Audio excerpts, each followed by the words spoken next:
Con este capítulo vamos a dar inicio al estudio de las profecías de tiempo. Y como es lógico, vamos a comenzar analizando la que muy probablemente sea una de las más sencillas de entender. La profecía de las 70 semanas, que se encuentra en Daniel capítulo 9. Vamos a ver detalles sobre el cumplimiento que seguro te van a sorprender. Comenzamos.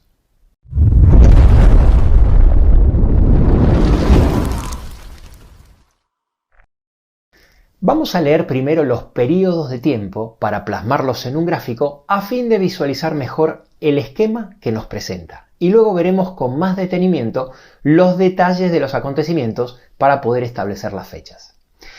El texto dice en Daniel 9, a partir del versículo 24, 70 semanas están determinadas sobre tu pueblo y sobre su santa ciudad, donde ocurrirán varias cosas que veremos en breve. Luego, en el versículo 25 dice, sabe pues y entiende que desde la salida de la orden para restaurar y edificar Jerusalén hasta el Mesías príncipe, habrá 7 semanas y 62 semanas. Es decir, habrá 69 semanas en total, divididos en dos grupos de 7 y 62 semanas respectivamente. Y la profecía termina diciendo a partir del versículo 27 que por otra semana más, es decir, la semana que falta para completar las 70, confirmará el pacto con muchos. A la mitad de la semana hará cesar el sacrificio y la ofrenda. Así que este sería el gráfico que la profecía nos presenta. Vamos a concentrarnos en la primera parte y luego veremos la segunda parte de la semana faltante. La fecha que da inicio a las 70 semanas es la de la salida de la orden para restaurar y edificar Jerusalén. El libro de Esdras, al igual que los registros históricos extrabíblicos, registran 3 órdenes de reconstrucción. La primera fue la que dio Ciro en el año 537 a.C. y está registrada en Esdras capítulo 1, versículo del 1 al 4. Esta orden es la que permitió el retorno de alrededor de 50.000 judíos, trayendo nuevamente los utensilios del templo que Nabucodonosor se había llevado a Babilonia. Y es una orden importantísima porque es la que da cumplimiento a la profecía de los 70 años de cautiverio que había profetizado el profeta Jeremías. Pero ese es otro tema. La segunda orden fue dada por Darío I en el 519 a.C. y se encuentra registrada en Esdras capítulo 6 del 3 al 12. Esta orden fue necesaria debido a la oposición que enfrentaban y porque la reconstrucción del templo aún no se había completado, por lo que era importante garantizar que la obra continuara sin interrupciones. Y la tercera orden fue dada por Artajerjes I en el 457 a.C. y registrada en Esdras 7 del 11 al 26. Esta orden era muy superior a las anteriores porque, primero, permitió que los judíos tengan sus propios sacerdotes, gobernadores y jueces con plena autoridad política y religiosa. Los eximió de los tributos de los medos persas y le dio a Esdras autoridad y recursos para los servicios del templo. En definitiva, el alcance de la orden de Artajerjes del año 457 a.C., por lejos, es la orden que hace posible que se cumpla la profecía al pie de la letra, no solo porque permite que se termine la edificación de Jerusalén, sino que también, tal como dice la profecía, esta orden es la única que le asigna a los judíos la autonomía e independencia necesaria para restaurar, es decir, conseguir el estado que tenía antes, obteniendo los judíos nuevamente y contra todo pronóstico el renacimiento legal de la nación judía en Jerusalén. Bien, a partir de ahí tenemos que ver si la profecía está expresada en periodos de tiempo literales o simbólicos. El principio de día por años en las profecías es un tema complejo y muy discutido, y lo vamos a ver con más profundidad en el segundo video de esta profecía. Pero como introducción al tema, vamos a decir simplemente que en la Biblia hay periodos de tiempo literales y simbólicos. Cuando el tiempo de una profecía es literal, un día es un día, pero cuando el tiempo es simbólico, un día se toma por un año. Recordar estas dos premisas es fundamental y no me voy a cansar de repetirlo. Primero, la correcta interpretación de una profecía consiste en identificar los símbolos y descifrar correctamente su significado. Y segundo, el significado de un símbolo no es producto de la adivinación, la suposición o la especulación, sino que tiene que estar explicado por la Biblia. Ahora, ¿respalda la Biblia la simbología de día por año? Sí, y de muchas maneras. En número 1434, por ejemplo, dice: conforme al número de los días, de los 40 días en que reconociste la tierra, llevaréis vuestras iniquidades 40 años, un año por cada día. En Ezequiel 4:5 dice: yo te he dado los años de su maldad por el número de días, día por año te lo he dado. Aquí abajo te dejo otros textos donde también toman una semana como 7 años. Ahora, ¿cómo sabemos si la profecía de las 70 semanas está expresada en semanas literales de 7 días o semanas simbólicas de 7 años? En este caso, en primer lugar, porque si tomamos semanas literales, 70 semanas corresponden a 490 días, es decir, poco más de 16 meses, y no hubo absolutamente ningún acontecimiento histórico relevante en ese periodo. Y en segundo lugar, porque si tomamos semanas simbólicas, esto representa 490 años, y de esta forma los acontecimientos de la profecía encajan de una forma tan sorprendente que ha dejado a los historiadores más escépticos con la boca abierta. Es tan obvio que la profecía habla de semanas de años que prácticamente la totalidad de los teólogos de todas las religiones así lo interpretan. Ya seguiremos ampliando este tema, pero por ahora avancemos con el texto profético con el fin de identificar las fechas.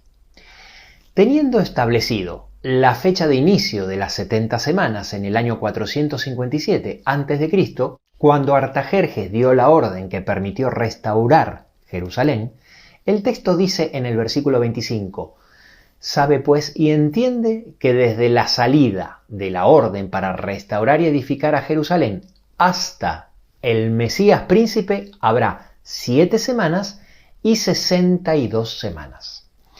7 semanas son 49 años y 62 semanas son 434 años. En total suman 69 semanas que equivalen a 483 años.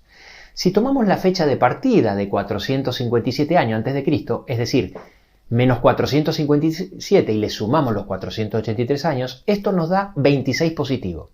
A este resultado hay que sumarle una unidad, lo cual daría el año 27 después de Cristo. ¿Por qué se le sumaría una unidad? Por el problema del año cero, el cual consiste en lo siguiente. Lo lógico es que la transición de los años antes de Cristo a los años después de Cristo hubiese sido de esta manera, pasando por el año cero. De esta forma, matemáticamente, si a modo de ejemplo al año 3 antes de Cristo le sumamos 6 años, quedase en el año 3 después de Cristo. Sin embargo, en la historia no es así. Hace 1500 años, el monje Dionisio el Exiguo fue el primero en utilizar el término Anno Domini, año del Señor, para las fechas después de Jesús. Dionisio estableció que el año del nacimiento de Jesús era el año 1 y que el año anterior sería el 1 antes de Cristo. En la mentalidad medieval, el 0 era la inexistencia de algo y un año no podía no existir. Por consiguiente, el cómputo de los años quedaron así. En la historia, si al año 3 antes de Cristo le sumas 6 años, quedas en el año 4 y no coincide con la cuenta. Es por este motivo que después de hacer el cálculo matemático hay que sumarle una unidad para que coincida con el año correcto. Volviendo a nuestro gráfico, ahora ya sabemos que si al año 457 a.C. le sumamos las 69 semanas, o lo que es lo mismo, los 483 años, quedamos justo en el año 27 de nuestra era. En ese año, Cristo fue bautizado por Juan el Bautista. En el video donde hablo de cuando Jesús se convierte en sacerdote, explico con detalle que en el momento de su bautismo, Jesús se transforma en el Mesías. Si no lo viste, aquí arriba te dejo el link para que luego lo veas, pero igualmente te lo resumo. La palabra Mesías es una palabra hebrea que en griego se traduce como Cristo, y ambas significan en español ungido. En el Antiguo Testamento, Dios le indicaba a un profeta quién era el sacerdote o el rey elegido para el cargo por voluntad divina, entonces el profeta lo ungía con el aceite de la santa unción que representa al Espíritu Santo. En el momento que Juan el Bautista bautiza a Jesús, Jesús es ungido directamente por el Espíritu Santo, tal como dice en Lucas 3:22, descendiendo el Espíritu Santo sobre él en forma corporal como paloma. Y Dios Padre, con voz audible, dijo: Tú eres mi Hijo amado, en ti tengo complacencia. Jesús fue el ungido, es decir, el elegido con mayúscula. Es indispensable, para que esta profecía sea sorprendente, poder demostrar con certeza que Jesús fue realmente bautizado o ungido en el año 27, es decir, 69 semanas simbólicas después del decreto de Artajerjes. Gracias a Dios, tanto la historia como la Biblia nos brindan los datos suficientes para comprobar la veracidad de esta profecía, y vale la pena dedicar unos minutos a esto. En Lucas capítulo 3 nos dice que en el año 15 del imperio de Tiberio César, las multitudes salían para ser bautizadas por él, y que precisamente en ese momento Jesús fue bautizado. La historia nos cuenta que el emperador Augusto César murió el 19 de agosto del año 14 después de Cristo y fue sucedido por Tiberio. A simple vista y de forma superficial, muchos han calculado rápidamente que si Tiberio empezó a gobernar en el año 14 y cuando Jesús se bautizó, tal como dice Lucas 3:1, Tiberio llevaba el año 15 de su reinado, llegan a la conclusión que el bautismo de Jesús fue por lo menos en el año 29 después de Cristo, y hay una diferencia de 2 años con el año 27 que coincide con las 69 semanas. Pero esto es una conclusión precipitada y errónea por desconocer cómo funcionaba el cómputo de los años en la época de Jesús y en Israel en particular, que difería a nuestra forma de contar los años. Era un poco más compleja que hoy en día, pero tenía su lógica para la época, y para entenderla tenemos que entender 3 conceptos fundamentales. En primer lugar, cada nación contaba los años de su historia con respecto al año del reinado del monarca de turno. Así era en la época de Jesús, diferente a cómo registramos la historia en el presente. Hoy en día contamos los años según nuestro calendario actual, que es el calendario gregoriano, que se usa de forma internacional y es el que usamos para calcular las fechas de los acontecimientos históricos. Vamos a colocar las fechas correspondientes a los años de Tiberio para que podamos ver con claridad que el bautismo de Jesús cayó en el 15º año de Tiberio y coincidió con el año 27 de nuestro calendario. En segundo lugar, en Israel contaban los años del reinado del monarca con respecto al calendario civil, que iba de otoño a otoño. En Israel el año no empezaba el 1 de enero. Ese fue un cambio que realizaron los romanos, pero en la antigüedad cada pueblo comenzaba su año en diferentes fechas. Israel tenía 2 calendarios. Uno era el calendario religioso, que comenzaba en primavera, y el otro era el calendario civil, que empezaba en septiembre, en el mes de Tishri, y era el que utilizaban para el cómputo de los años con respecto a los monarcas, incluso hasta el día de hoy. Por eso hoy en día en Israel el año nuevo judío empieza en septiembre u octubre.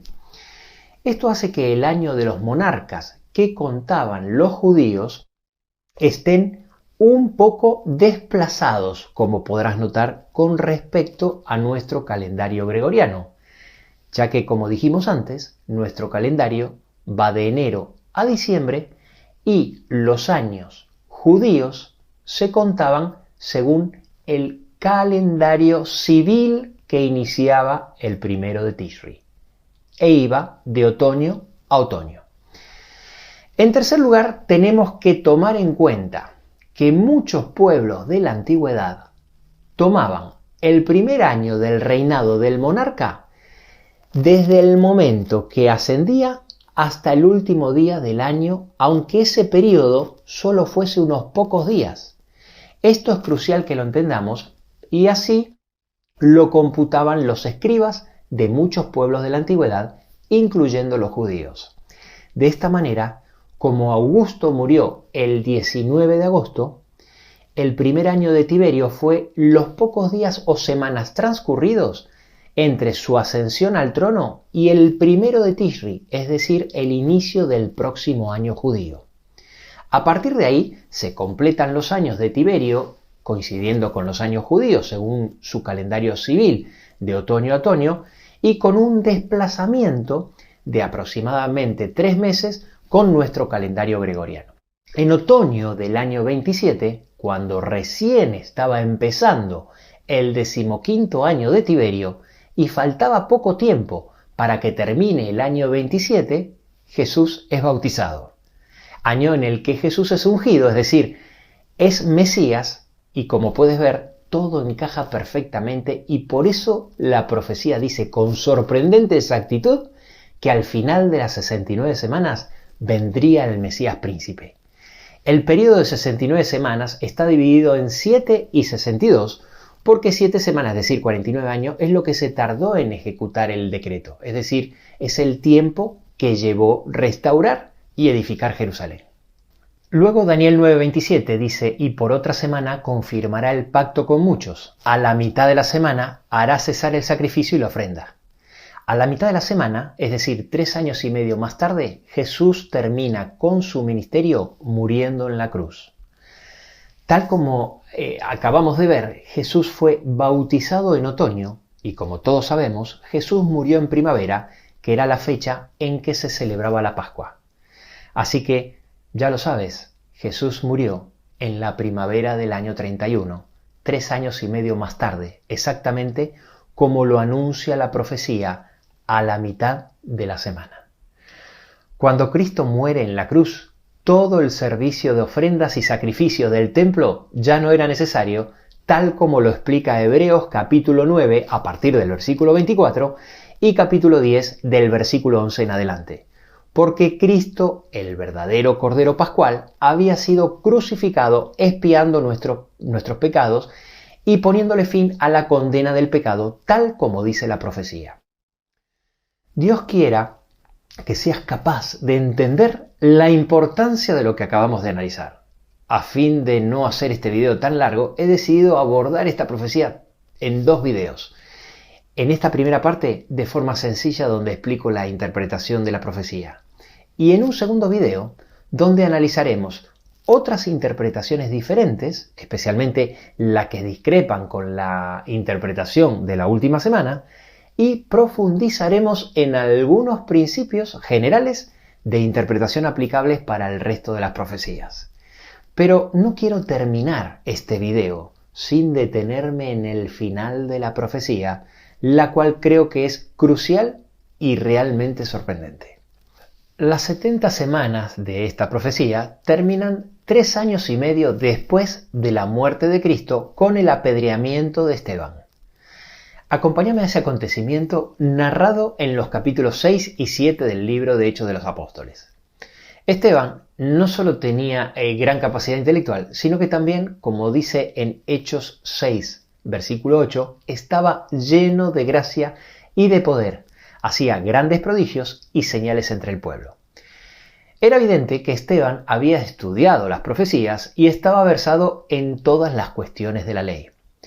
Al ver los miembros del concilio el poder de la predicación de Esteban, en vez de rendirse a las pruebas que presentaba sobre el Mesías, la ira se apoderó de ellos, y obrando más como fieras que como seres humanos, se arremetieron contra él para apedrearle.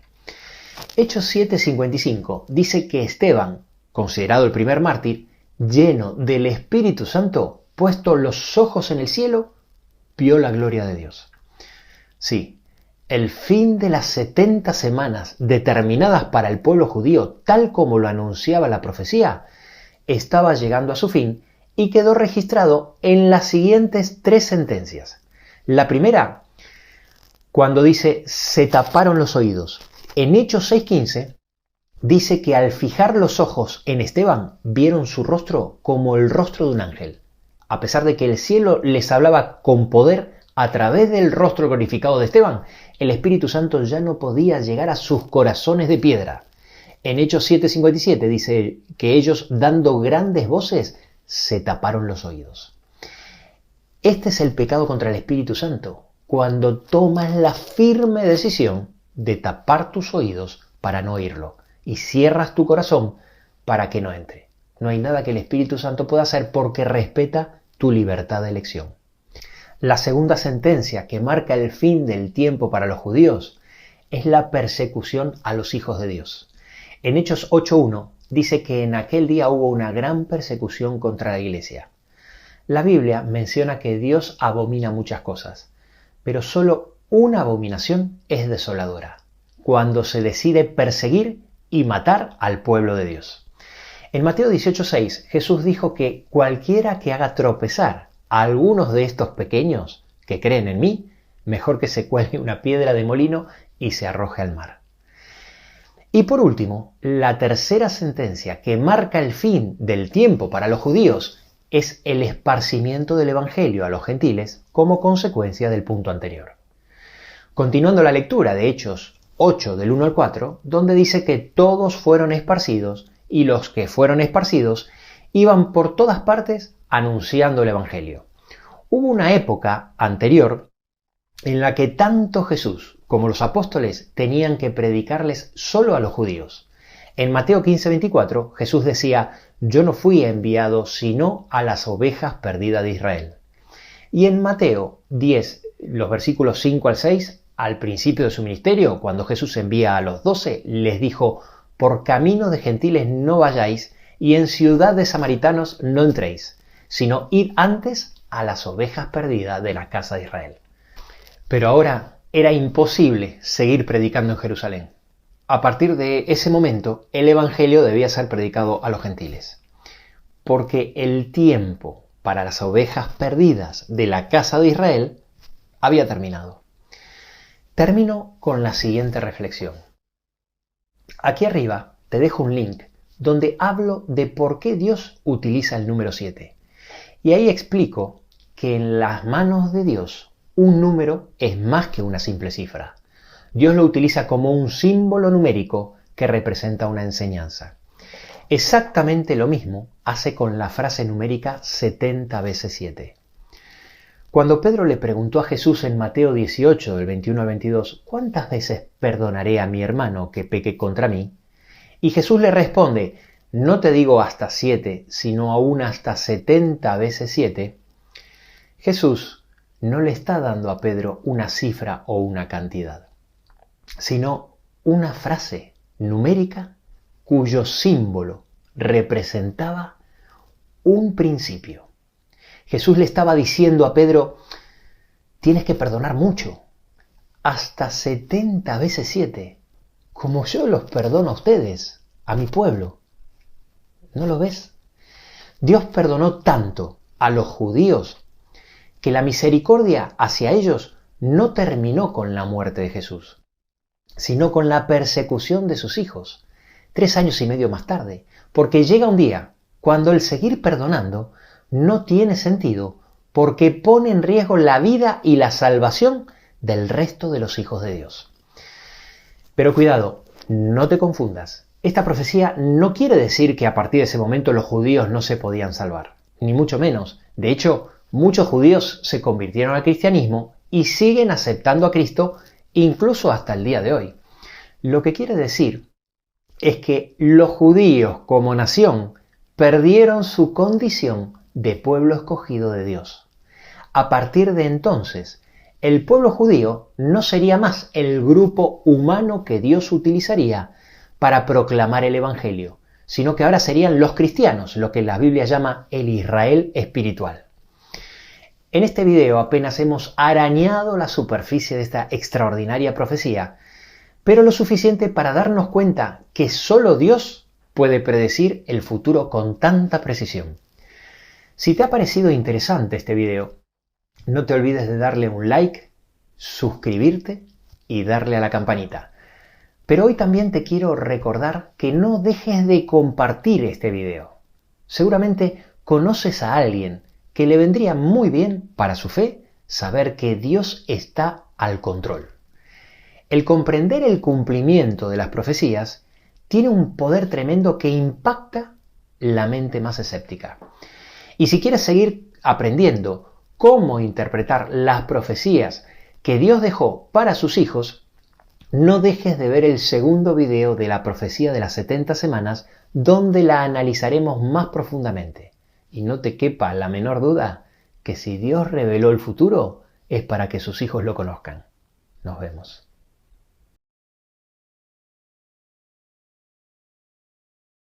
En el primer video de esta serie llegamos a completar las fechas de las profecías de las 70 semanas y quedaron de esta forma. Es muy importante que veas el primer video antes de mirar esta segunda parte para poder entender mejor las explicaciones. Acompáñame a analizar otras interpretaciones y seguir avanzando con los detalles de esta profecía que te dejarán con la boca abierta. Comenzamos.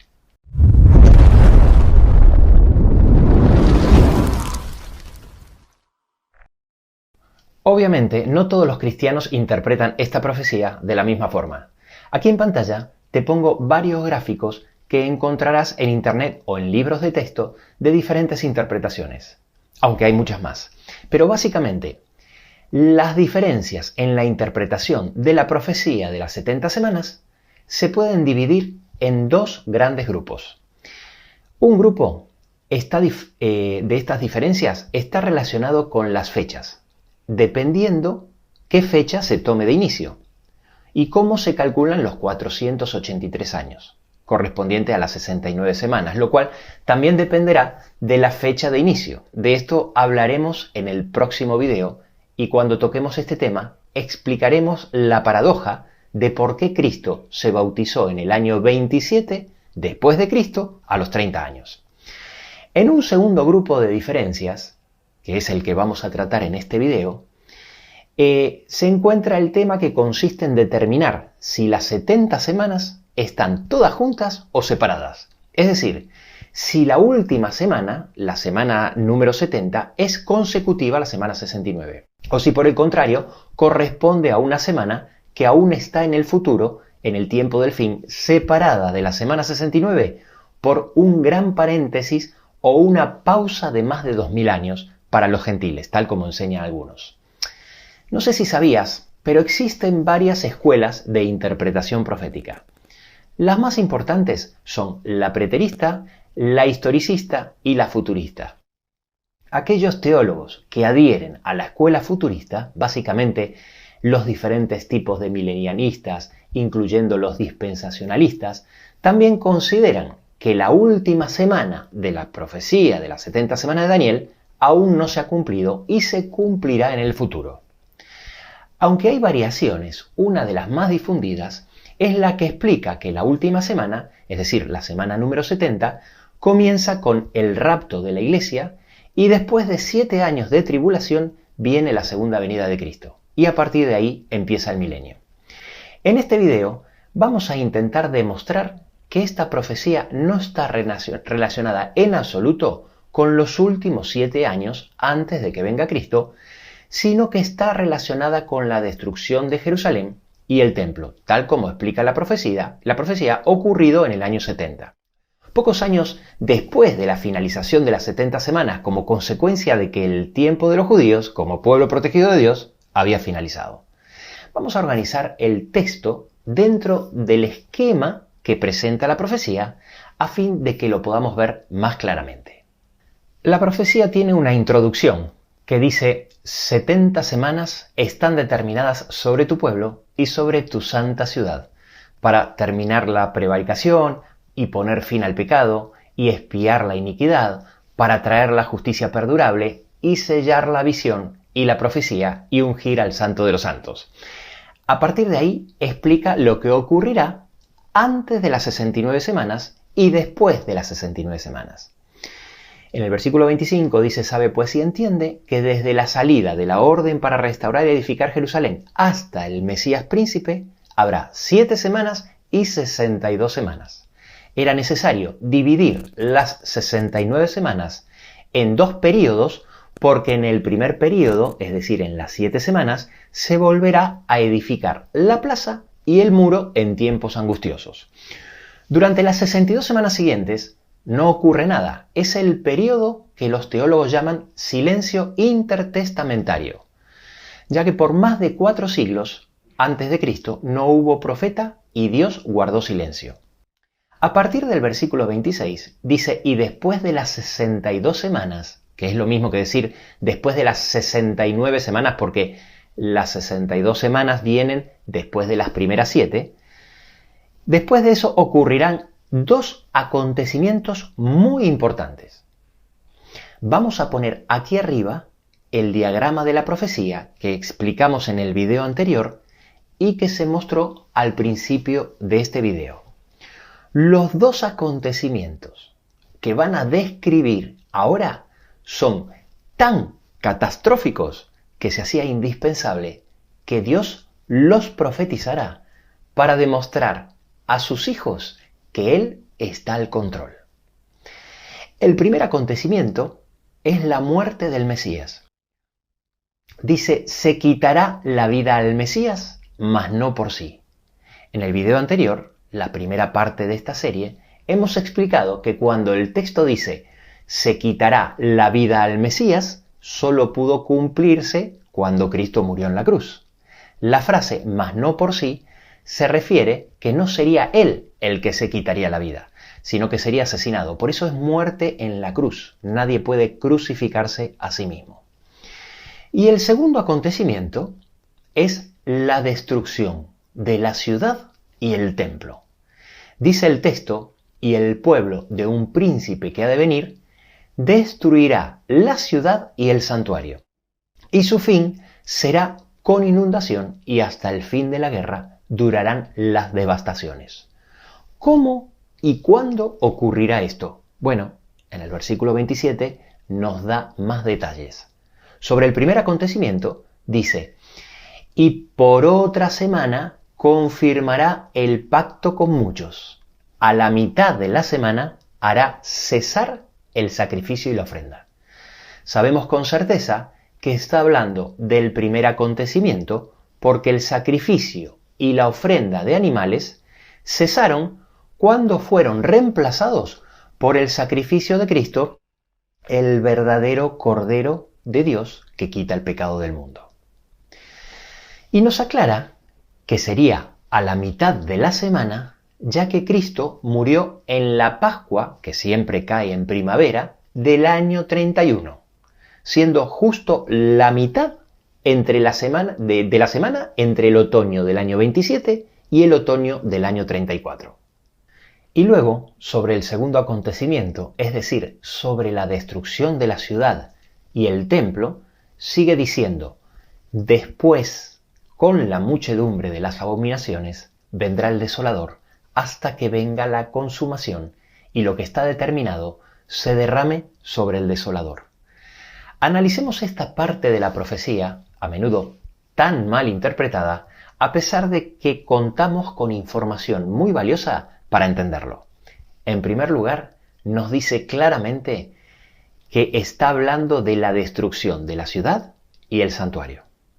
En segundo lugar, en el versículo 27 nos dice que la catástrofe en mano del desolador vendrá después de la última semana.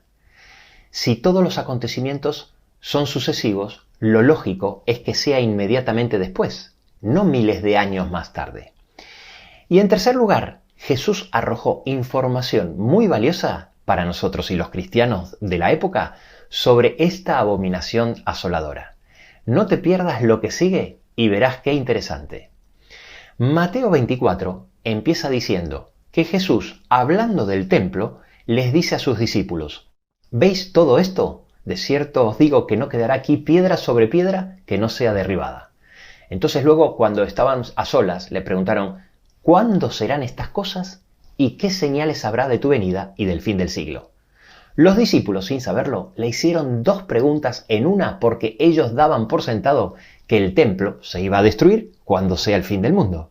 Entonces Jesús, de forma velada para ellos, pero no para nosotros, responde a ambas preguntas en Mateo capítulo 24. Habla bastante del tiempo del fin, pero en un momento determinado habla de la destrucción de Jerusalén. La profecía de Jesús de Mateo 24, que tiene su paralelismo en Marcos 13 y en Lucas 21, es una profecía de doble cumplimiento. Efectivamente, hay profecías que tienen doble cumplimiento, aunque no todas. Como siempre digo, es la Biblia la que nos tiene que autorizar a darle más de un cumplimiento y no tiene que ser una especulación nuestra. ¿Por qué sabemos que es de doble cumplimiento? Porque los discípulos le hacen una pregunta a Jesús cuya respuesta correspondía a dos momentos de la historia completamente diferentes. No pierdas la concentración de lo que te voy a explicar ahora porque es clave. Volviendo a Mateo 24, en el versículo 15, Jesús dice: por tanto, cuanto veáis en el lugar santo la abominación desoladora del que habló el profeta Daniel, el que lee entienda. Esa frase, el que lee entienda, ya nos está indicando que prestemos atención porque hay un enigma escondido que descifrar.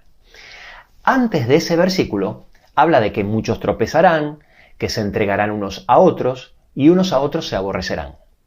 El capítulo 24 de Mateo tiene sus paralelos, como dijimos, en los evangelios de Marcos 13 y Lucas 21. En Marcos 13, a partir del versículo 12, dice lo mismo, que el hermano entregará al hermano y que serán aborrecidos por todos. Y en Lucas 21 también dice lo mismo a partir del versículo 16. Volviendo a Mateo 24, después del versículo 15 que acabamos de leer, dice que los que estén en Judea huyan a los montes sin perder tiempo y ay de las que estén en cinta. En los capítulos paralelos, tanto en Marcos como en Lucas, dice exactamente lo mismo. Pero aquí viene lo interesante. El versículo 14 de Marcos dice exactamente lo mismo que el versículo 15 de Mateo, tal como era de esperar, advirtiendo sobre la abominación desoladora de la que habló el profeta Daniel. Pero en Lucas, justo donde debería estar el mismo versículo que aparece en Mateo 24:15 y en Marcos 13:14 que habla de la abominación desoladora, aparece otro versículo equivalente dándonos de esta forma la llave del enigma para que lo podamos interpretar. En Lucas 21:20 dice: pero cuando viereis a Jerusalén rodeada de ejércitos, sabed entonces que su destrucción ha llegado, dejando clarísimo que la abominación desoladora de la que hablaba el profeta Daniel eran los ejércitos que rodearían a Jerusalén. Entonces, ahí sí, los que estén en Judea huyan a los montes. Vamos a poner la profecía de las 70 semanas en una línea del tiempo a escala donde podremos ver la gran coherencia y claridad de lo que estamos hablando. A mediados del siglo VI a.C., un ángel le explica a Daniel la profecía. Le dice que a partir de un momento determinado, que ahora sabemos que fue el año 457 a.C., se le daría al pueblo de Israel un plazo de 490 años. Al principio de ese plazo iban a construir el templo y al final de ese plazo iba a morir el Mesías y justo después, debido a que los judíos rechazaron al Mesías, el templo de Jerusalén iba a ser destruido. Así de simple era la profecía, pero no por ello dejaba de ser profunda e importante. Pero hagamos otra comprobación. Repasemos brevemente lo que ocurrió en la destrucción de Jerusalén y el templo para ver si encaja con lo que la profecía dice. En el año 66 se desató una rebelión judía contra los romanos, lo cual dio inicio a lo que la historia conoce como la Guerra Judeo-Romana. Un comandante militar llamado Vespasiano se dirigió hacia Jerusalén con un ejército formado por más de 40.000 efectivos y 15.000 auxiliares de reyes vasallos, demostrando la determinación de Roma de actuar con una superioridad aplastante. Mientras se dirigía a Jerusalén, fueron conquistando una ciudad tras otra. De 19 poblaciones, solo 5 opusieron resistencia, las cuales fueron destruidas con una brutalidad ejemplarizante. Solo quedaron en manos de los rebeldes la ciudad de Jerusalén. Y para el año 68, los habitantes de Jerusalén estaban sitiados dentro de la ciudad, pero atemorizados al ver cómo los romanos habían conquistado ciudades como Gádara, Judea y Jericó. Sabían que era cuestión de tiempo y que Vespasiano no se volvería a Roma sin la conquista de la capital. Pero todos los cristianos que estaban dentro de Jerusalén se acordaban perfectamente de las palabras de advertencia de Jesús. Las enseñanzas de Jesús eran la base del cristianismo y la temática de sus reuniones, y ahora que de repente estaban sitiados, se hicieron muy famosas entre los seguidores de Jesús lo que él dijo en Lucas 21, versículos 20 y 21. Pero cuando viereis a Jerusalén rodeada de ejércitos, sabed entonces que su destrucción ha llegado. Entonces los que estén en Judea huyan a los montes, y los que en medio de ella váyanse, y los que estén en los campos no entren en ella. Pero no lo entendían.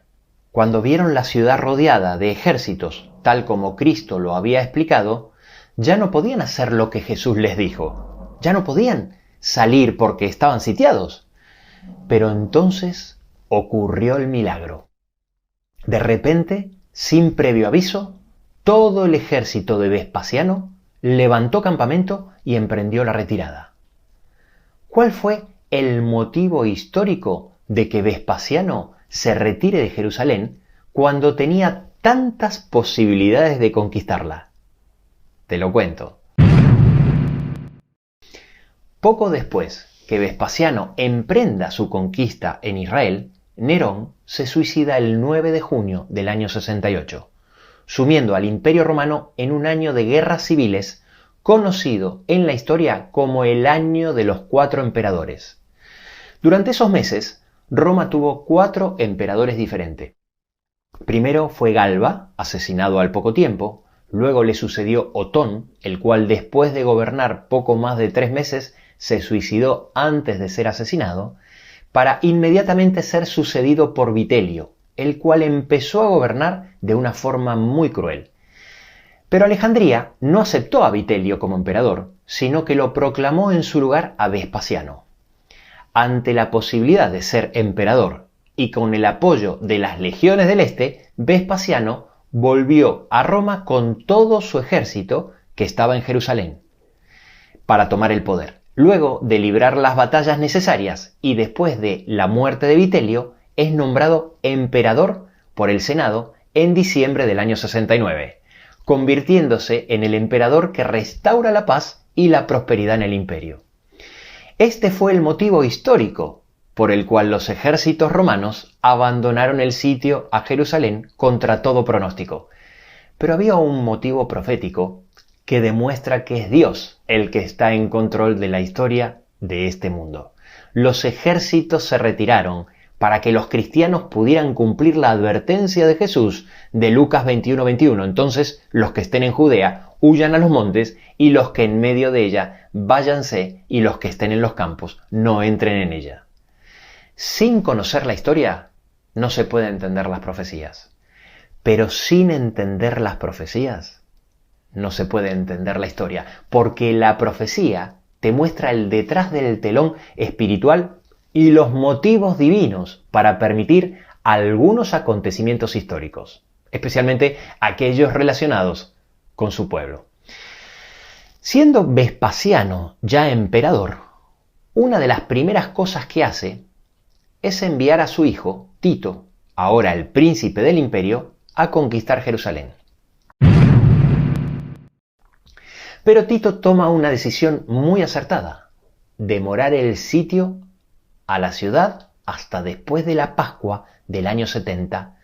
Con gran estrategia, Tito primero permitió que los miles de peregrinos que cada año visitan Jerusalén para la Pascua entren a la ciudad para inmediatamente, mientras la están celebrando, realizar el sitio y así impedirles salir, para que estos peregrinos causen mayor presión sobre las menguadas existencias de provisiones.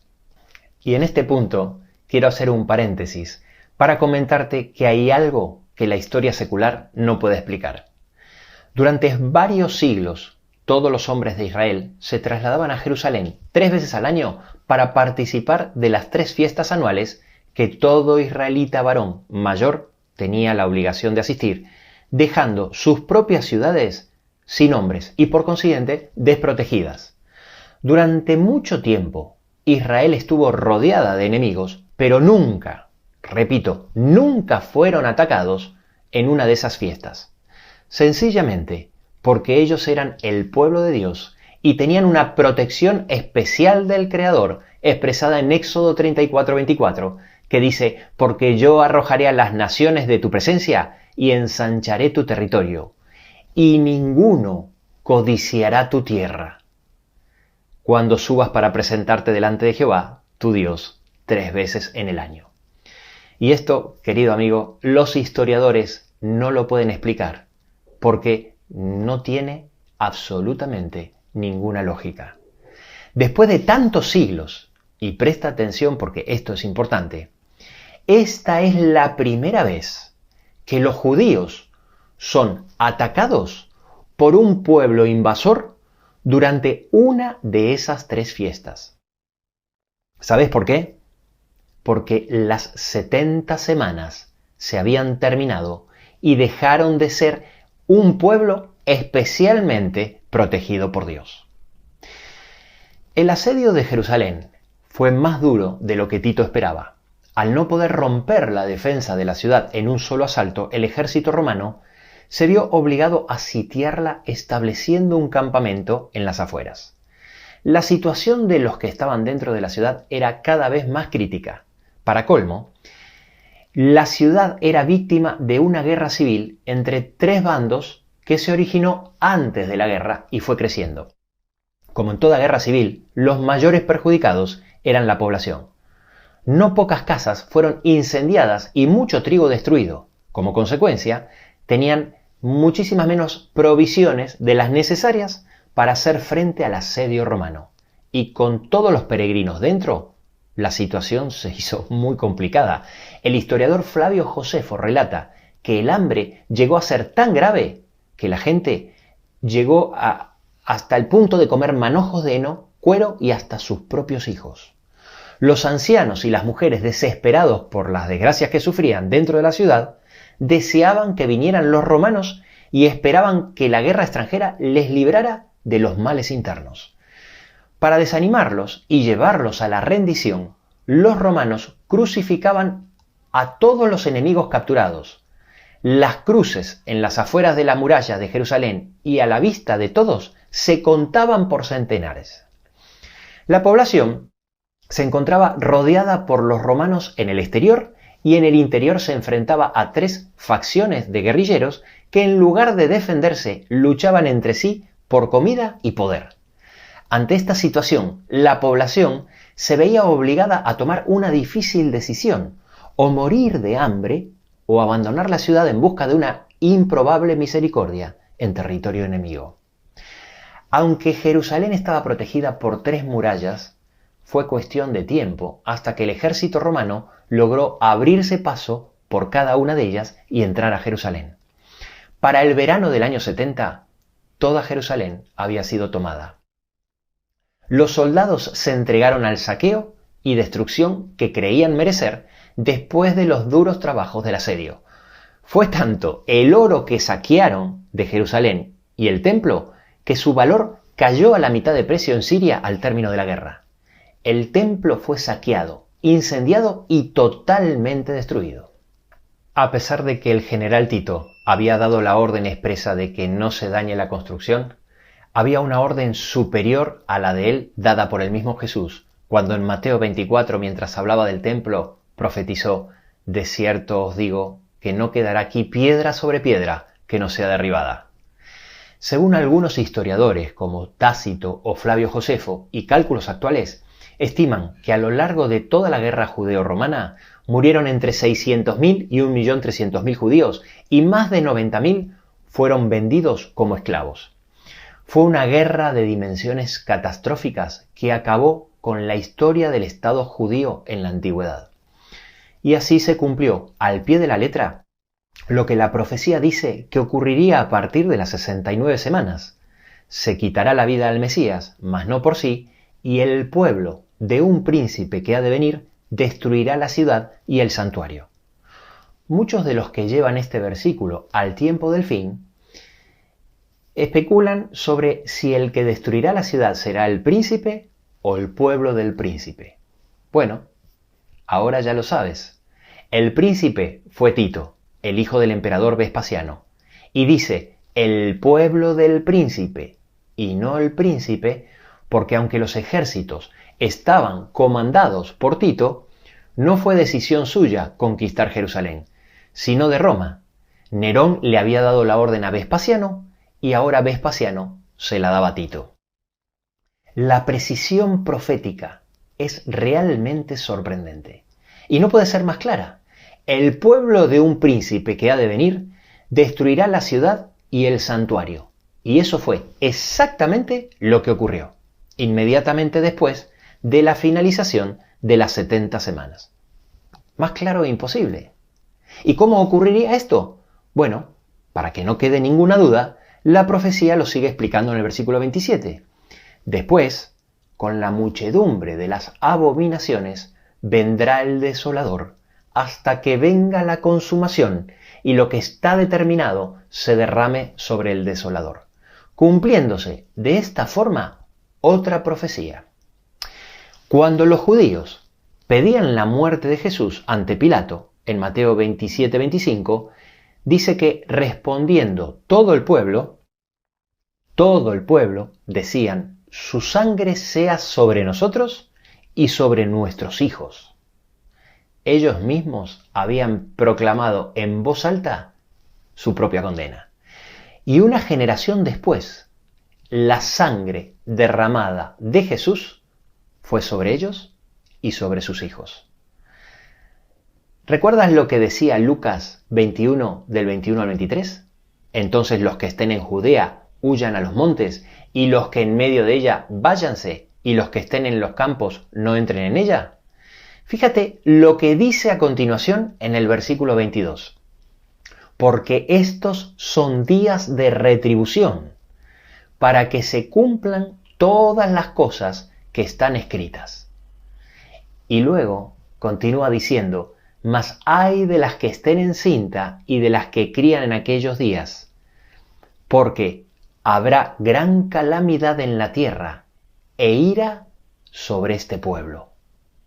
Los que llevan la última semana de la profecía al tiempo del fin no solo distorsionan por completo lo que tan claro expresa la profecía, sino que también agregan un paréntesis de más de 2000 años entre la semana 69 y la 70 que la profecía no autoriza. Intentarán convencerte de esta falsa creencia con textos como los de Romanos 12:25, que dice que ha acontecido a Israel endurecimiento en parte hasta que haya entrado la plenitud de los gentiles, diciendo que este texto habla de ese paréntesis para los gentiles hasta que se cumpla la última semana para los judíos. ¿Por qué? ¿Por qué ese texto de Romanos tremendamente ambiguo se relacionaría con la profecía de Daniel? Es pura suposición, y el hecho de que lo prediquen algunos doctores en teología y personas influyentes no lo hace menos especulativo. La interpretación de la profecía simplemente no funciona de esa manera. Es la Biblia, como siempre digo, la que sin lugar a dudas nos tiene que dar la interpretación de la profecía. Hasta aquí este video. Si te ha sido útil, no te olvides de darle un like, suscribirte y darle a la campanita. Y si piensas que puede ser de ayuda para alguien, no te olvides de compartirlo. En el próximo video seguiremos analizando otras interpretaciones de esta profecía, pero nos centraremos más específicamente en las divergencias de las fechas propuestas y también estaremos viendo algunos otros temas de interés. No te lo pierdas.